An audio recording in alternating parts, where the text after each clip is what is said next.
Hello everyone, welcome back to another tutorial from Apps Academy. Today in this video we are going to be learning how to change password in CoinGecko. If you're worried about keeping your account secure or simply want to update your password, changing your CoinGecko password is a smart move, especially if you haven't updated in a while. So without waiting much, let's get started.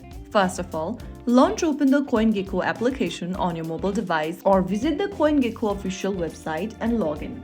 Once you're logged into your account, go ahead and tap on the profile button at the bottom right corner from the home screen. Once you end up in your profile, go ahead and select My Account. On the next page, you'll see the Change Password button, tap on it and enter your current password in the first field and type in a new password in the next field. Finally, after typing down a password, go ahead and tap on Change Password at the bottom of the screen and you'll be able to change your password right away in CoinGecko.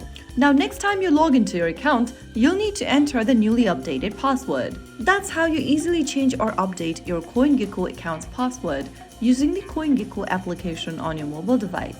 If you found the video helpful, don't forget to like, share and subscribe to our channel. I will be back again in the next episode. Thank you for watching.